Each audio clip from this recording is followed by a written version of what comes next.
Olá, terceiro ano, tudo bem? Boa tarde, tudo bem com vocês? Vamos dar continuidade, ao conteúdo que tia Vanessa já trabalhou com vocês, a unidade 6, Ações Humanas nas Paisagens.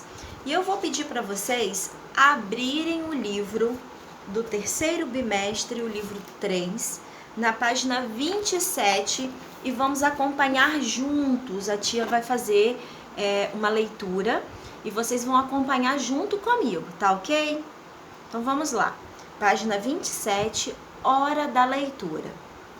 O texto a seguir retrata algumas iniciativas tomadas por vários moradores da cidade de Suzano, no estado de São Paulo, com o objetivo de revitalizar espaços públicos do município, transformando-os em lugares melhores para se frequentar.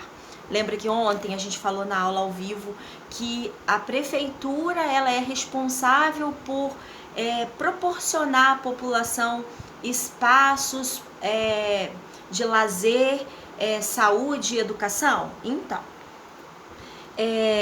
isso seria um dever da prefeitura, mas quem está fazendo? Os moradores. Moradores de Suzano se unem para revitalizar espaços públicos da cidade. Prefeitura fornece o material para os moradores que querem cuidar dos espaços. Moradores de Suzano se reuniram para cuidar de espaços públicos da cidade. Apesar de a tarefa ser de responsabilidade da prefeitura, a tarefa dividida entre eles, traz bons resultados para todos. No Miguel Brada, a Praça João Pascoal estaria com montanhas de lixo e mato alto se não fosse a iniciativa do ajudante-geral Wagner Moraes Carvalho. No começo do ano, ele reuniu os amigos para dar um jeito no que a prefeitura esqueceu. Será que esqueceu? Durante 6 meses, o grupo removeu a sujeira. Como os pneus doados, eles fizeram uma cerca que envolve a praça, construíram uma quadra de futebol, plantaram mudas de árvores e até pavimentaram a calçada que antes era de terra. Olha só o que os moradores fizeram. A iniciativa do Miguel Badra inspirou outros pontos da cidade. Hoje já são 5 praças comunitárias. No Jardim Imperador, um grupo se reuniu para recuperar o lugar que antes era um ponto de descarte de entulho e agora ganhou mais vida e cores. No projeto, a prefeitura entra com o material e os moradores com o trabalho para deixar a praça do jeitinho que eles quiserem, com direito à jardinagem e plantio de mudas de árvores. Aqui em Campos, atrás da escola tem uma pequena pracinha, em frente a uma escola. E essa pracinha aconteceu mais ou menos isso aqui em Campos. Não sei muito bem quem foi, eu vi pessoas que não estavam uniformizadas pela prefeitura, que estavam pintando. Eles não fizeram muitas coisas, porque provavelmente aqui em Campos eles não tiveram o recurso da prefeitura, não sei. Mas as pessoas estavam cuidando dessa praça, fazendo com que aquele local se tornasse um local mais agradável, não só para eles, mas para todos, assim como os moradores de Suzano fizeram. Aí vocês vão responder, a página 27 depois, e vamos para a 28. Transformações nas paisagens do campo pelos seres humanos. Assim como nas cidades, as paisagens do campo também são transformadas pelos seres humanos. Nós transformamos as paisagens quando? Quando que a gente faz uma transformação na paisagem? Quando retiramos a vegetação nativa para dar lugar às lavouras ou pastagens. Então, áreas que antes havia vegetação nativa, o matinho, a árvore, os fazendeiros, o que eles fazem? Para que eles consigam plantar pasto e criar o gado de forma livre para que o gado possa se alimentar, eles acabam destruindo a vegetação nativa. E com isso a gente está o quê? Transformando a paisagem. A gente tem aqui duas imagens, como a tia acabou de falar, ó, a vegetação nativa, e ela foi transformada para que o gado fosse criado. Aqui na verdade não é nem gado. Que outra forma? Extraímos metais do subsolo, muito dos quais destinados às indústrias para a fabricação de diversos produtos. Para obtê-los, a área explorada é transformada, pois a vegetação nativa é retirada e o solo revolvido. O que é revolvido? Mexido, misturado, causando sérios impactos à paisagem e ao meio ambiente. Também temos uma imagem, para retirar produtos do subsolo. O solo é o que? Revolvido. Para retirar o minério, né, do subsolo. Então, o ser humano, ele acaba destruindo para que ele possa fazer novas coisas, para que o ser humano possa criar novos produtos ou extrair novos produtos, ele acaba destruindo a paisagem natural. Na página 29, nós vamos falar sobre a transformação da paisagem para a construção de usinas hidrelétricas. Vocês sabem o que é uma usina hidrelétrica? Então vamos lá. A energia elétrica é muito importante para as cidades e indústrias. No entanto, a construção de usinas hidrelétricas transforma intensamente a paisagem e pode causar sérios danos ambientais e sociais. Ao construir uma usina hidrelétrica, o ser humano modifica significativamente o trecho do rio, bem como a paisagem ao redor da usina. Essas modificações podem ocasionar, entre outros problemas, a destruição da formação vegetal, a morte de animais, o deslocamento da população para áreas distantes do lugar onde morava e a redução de áreas de lavoura. Bom, a energia elétrica ela é importante? Se eu hoje estou usando o meu celular, é porque eu antes consegui carregar. Se eu estou usando a internet, é porque o roteador está ligado onde? Na energia elétrica. Se o ventilador que está aqui ligado agora, fazendo uma fresquinha para a tia, ele foi possível, né? A tia conseguiu ligar através do quê? Da energia elétrica. Mas para que a gente tenha essa energia elétrica, a gente precisa das usinas hidrelétricas. E aí, por isso que a gente vive pedindo, economizem papel, porque o papel é feito da extração da árvore para a fabricação do papel. Economize energia, por vários motivos. Pelo custo, né, que sai do bolso de cada um, e pela destruição, pelo desgaste causado à natureza. Então, para construir uma usina hidrelétrica, eles acabam mudando a paisagem ao redor do rio, mudando o curso do rio, mudando até a vida de pessoas que moravam ali próximo, que acabam tendo que sair para morar. Você já imaginou? Uma pessoa acostumado a morar na sua casinha, ter contato com seus vizinhos, de repente é perto de supermercado, de escola, e de repente você ter que sair do lugar que você vive para viver em outro lugar porque a paisagem ali, o local ali foi transformado. É bem chato, é bem constrangedor. Continuando na 29. Como por exemplo, observe a transformação ocorrida na paisagem onde foi construída a usina hidrelétrica de Itaipu, no município de Foz do Iguaçu, no Paraná. Então, olha só, a gente tem aqui duas imagens, a transformação para a construção da usina hidrelétrica. Um de seus principais impactos foi a extinção das 7 quedas do rio Paraná, que foram submersas em virtude da formação de um lago pela usina.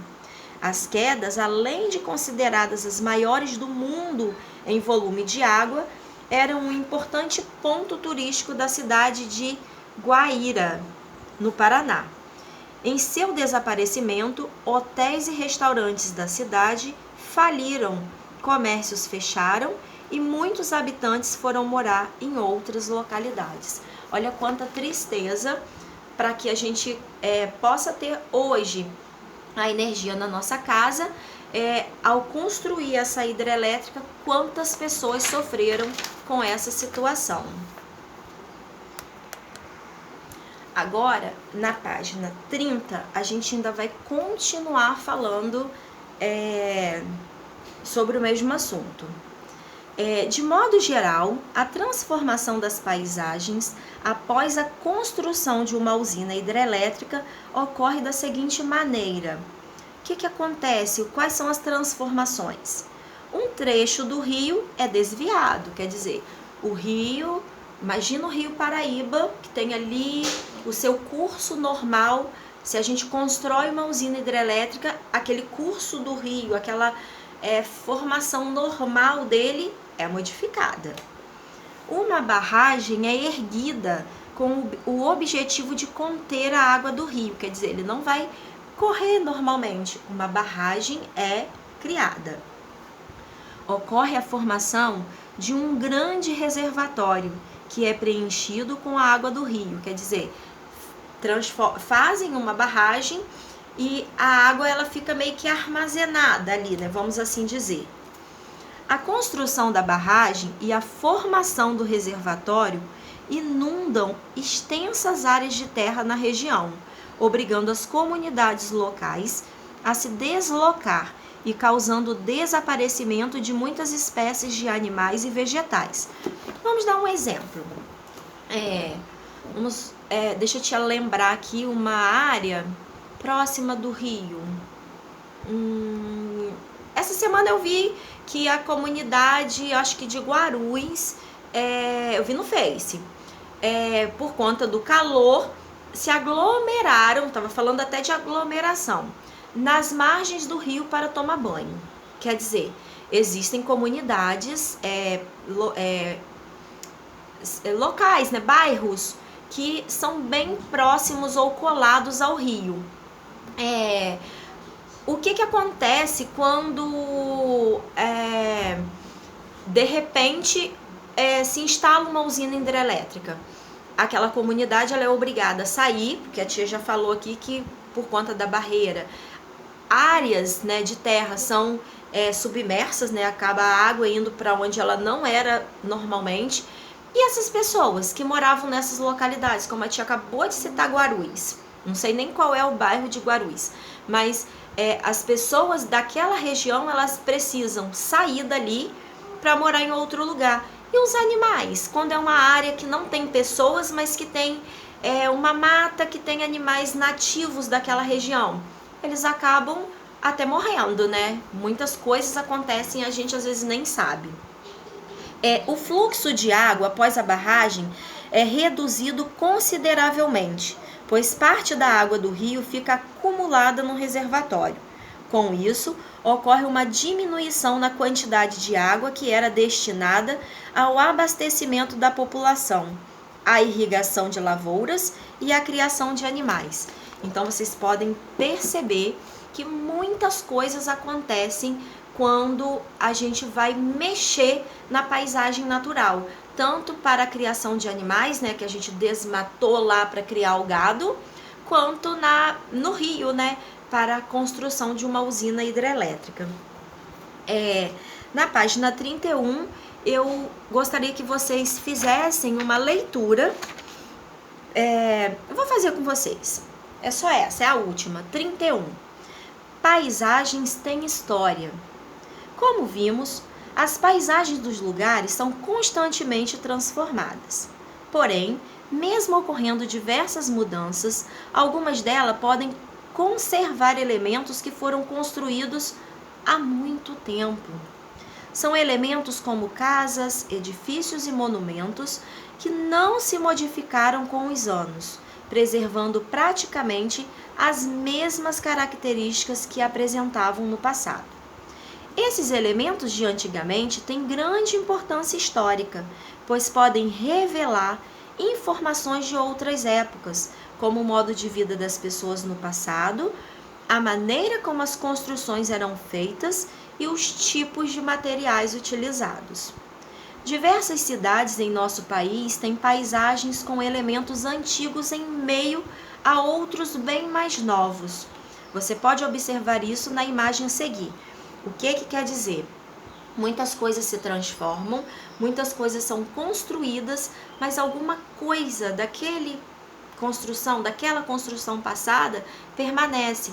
Então a gente fica ali meio misturado, coisas antigas com coisas atuais, e a gente consegue ver, perceber como eram a arquitetura, quais eram os objetos utilizados naquela época. E a gente tem aqui nessa imagem de 2017, podemos observar construções modernas no entorno do mercado em Belém. Quer dizer, mais de 100 anos de quando ele foi construído. A gente percebe que tem uma construção antiga aqui e o mercado no entorno, tá vendo? Lá atrás tem uma cidade, aqui tem um mercado, mas aqui tem uma construção antiga que foi preservada. Passa o tempo, mudam as funções. Algumas das construções que permaneceram nas cidades dos lugares até os dias atuais podem ser utilizadas pelas pessoas com uma finalidade diferente da original, como, por exemplo, compare as imagens a seguir. O que quer dizer isso? A gente tem aí no final da página 31 a imagem de 1920 da estação ferroviária da Luz na cidade de São Paulo. Tá aqui, ó. A estação ferroviária da Luz na cidade de São Paulo em 1920. O que acontecia em 1920? Ali se passava um trem, que as pessoas embarcavam, iam de um lugar para o outro, ou transportavam mercadorias, enfim. Atualmente, a Estação Ferroviária da Luz abriga o Museu de Língua Portuguesa. Quer dizer, o prédio em si permanece o mesmo, mas a função que ele tinha, que era uma estação que transportava pessoas ou coisas, objetos, mercadorias, hoje em dia ela é utilizada, esse prédio é utilizado para isso? Não, ele foi preservado, ele foi mantido, ainda tem aqui um trilho do trem, só que ele não tem mais a função de ser uma ferrovia, ele hoje é um museu